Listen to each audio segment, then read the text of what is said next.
Oke, jadi apa itu anjak piutang?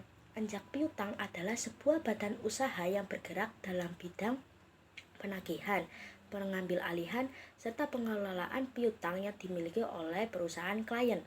Dalam keputusan Menteri Keuangan nomor 1251 garis miring 103 garis miring 1988 yang dikeluarkan pada tanggal 20 Desember tahun 1988 dijelaskan bahwa anjak piutang ini adalah sebuah badan usaha yang kegiatannya itu dalam bentuk pembelian dan atau pengalihan serta pengurusan hutang yang dimiliki oleh perusahaan baik di dalam maupun di luar negeri. Nah, untuk pihak-pihak yang terlibat dalam anjak piutang ini ada 3. Yang pertama pastinya ada perusahaan anjak piutang.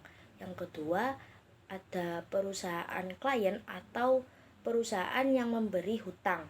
Dan yang ketiga atau yang terakhir itu ada perusahaan debitur, yaitu perusahaan yang meminjam uang atau memiliki hutang kepada si perusahaan klien. Seperti itu.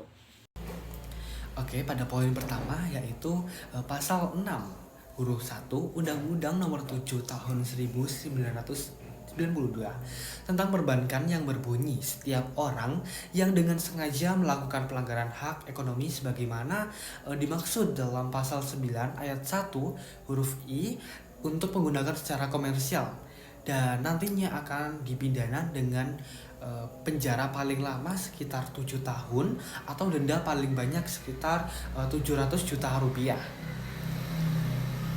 Ini berarti bahwa siapapun yang dengan sengaja melakukan pelanggaran hak ekonomi seperti penggunaan secara komersial akan dikenakan hukuman penjara hingga 7 tahun atau denda sebesar 700 juta rupiah.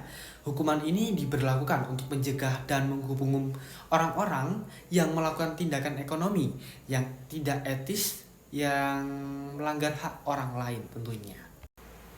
Oke, yang kedua yaitu Keputusan Presiden nomor 81 tahun 1988 tentang lembaga pembiayaan adalah sebuah peraturan yang dikeluarkan oleh Presiden pada tahun 1988 dan berfungsi sebagai keputusan presiden. Ini dibuat untuk mengatur dan mengembangkan lembaga-lembaga yang bergerak di bidang pembiayaan seperti perusahaan leasing, factoring, modal ventura, dan pembiayaan konsumen yang lainnya. Oke, yang ketiga yaitu Keputusan Menteri Keuangan nomor 468 garis miring KMK 17 garis miring 1995 tentang penentuan dan tata cara pelaksanaan lembaga pembiayaan. Hal ini bisa diartikan sebagai aturan yang dikeluarkan oleh Menteri Keuangan Republik Indonesia untuk mengatur bagaimana lembaga pembiayaan di Indonesia harus beroperasi dan melakukan kegiatan pembiayaan dengan baik dan benar. Keputusan ini bisa dibilang sangat membantu memastikan bahwa kegiatan pembiayaan yang dilakukan di suatu perusahaan di Indonesia sesuai dengan aturan dan prosedur yang telah ditetapkan, serta memastikan bahwa kegiatan pembiayaan ini tidak menimbulkan masalah ataupun konflik yang dapat merugikan pihak-pihak yang terlibat. Oke, yang keempat yaitu Peraturan Menteri Keuangan Nomor 84 garis miring PMK titik 012 garis miring 2006 tentang perusahaan pembiayaan adalah aturan yang dibuat oleh Menteri Keuangan pada tahun 2006 untuk mengatur cara kerja dan operasi perusahaan pembiayaan. Jadi intinya perusahaan ini memiliki peraturan yang berfungsi memastikan bahwa perusahaan pembiayaan beroperasi dengan cara yang baik dan bertanggung jawab sehingga dapat membantu orang lain dan juga para pembisnis lainnya agar mendapatkan uang atau barang dengan aman dan teratur. Oke, yang kelima yaitu Peraturan Presiden nomor 9 tahun 2009 tentang lembaga pembiayaan adalah aturan yang dibuat oleh Presiden pada tahun 2009 untuk mengatur cara kerja lembaga keuangan yang memberikan layanan pembiayaan di Indonesia. Jadi peraturan Presiden nomor 9 tahun 2009 ini bertujuan untuk menjaga agar lembaga pembiayaan beroperasi dengan baik dan benar supaya memberikan layanan yang aman dan terpercaya kepada masyarakat lainnya serta pebisnis lainnya. Oke, materi yang berikutnya yaitu fungsi anjak piutang. Anjak piutang adalah layanan keuangan yang bisa membantu perusahaan mempercepat proses produksinya. Oke, jadi anjak piutang ini membantu memastikan kalau kita itu selalu ada dana untuk terus memproduksi barang-barang atau jasa tanpa ada gangguan, gitu kan. Yang pertama yaitu memperlancar arus kas. Dengan adanya anjak piutang ini, uang yang masuk ke usaha kita itu akan terasa lebih cepat dan teratur. Dan ini juga membantu menjaga keuangan usaha kita agar tetap lancar.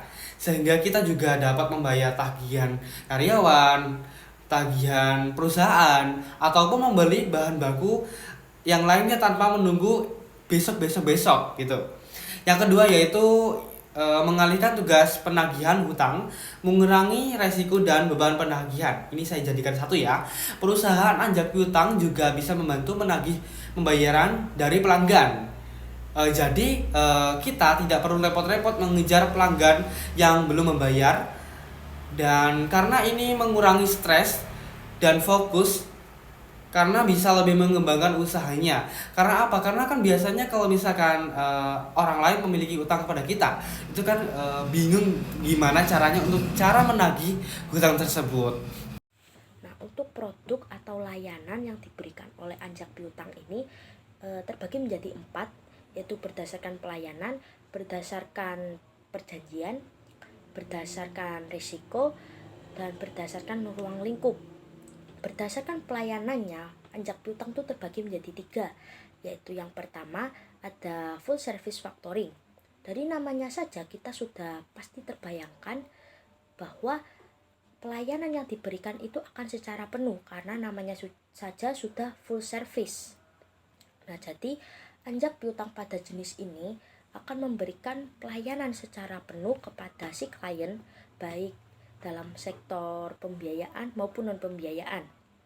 Lalu untuk bulk factoring itu adalah perusahaan anjak piutang yang tugasnya hanya memberitahu pihak debitur saat jatuh tempo.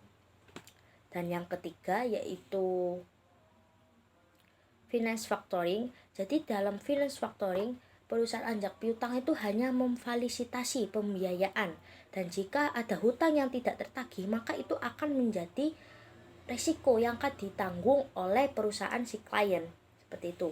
Lalu yang kedua, berdasarkan perjanjiannya, anjak piutang itu terbagi menjadi 2, yaitu disclose dan undisclosed. Untuk disclose factoring ini pada kegiatan penyerahan hutang dari perusahaan klien kepada perusahaan anjak piutang. Nah, perusahaan yang berhutang yaitu perusahaan debitur mengetahui proses tersebut, sehingga jika waktu jatuh tempo itu tiba, maka perusahaan anjak piutang berhak untuk menagih hutang tersebut kepada perusahaan debitur. Dan untuk undisclosed factoring itu adalah kebalikan dari disclosed factoring. Lalu yang ketiga, berdasarkan resikonya, anjak piutang dibagi menjadi 2, yaitu recourse factoring dan non-recourse factoring. Untuk recourse factoring, perusahaan anjak piutang ini tidak mendapatkan resiko atas tidak tertagihnya hutang, karena itu akan menjadi menjadi resiko yang akan diterima oleh si pihak klien, seperti itu. Untuk non-recourse itu kebalikan dari recourse factoring. Dan yang terakhir, berdasarkan ruang lingkupnya itu ada 2, teman-teman, anjak piutang domestik dan internasional.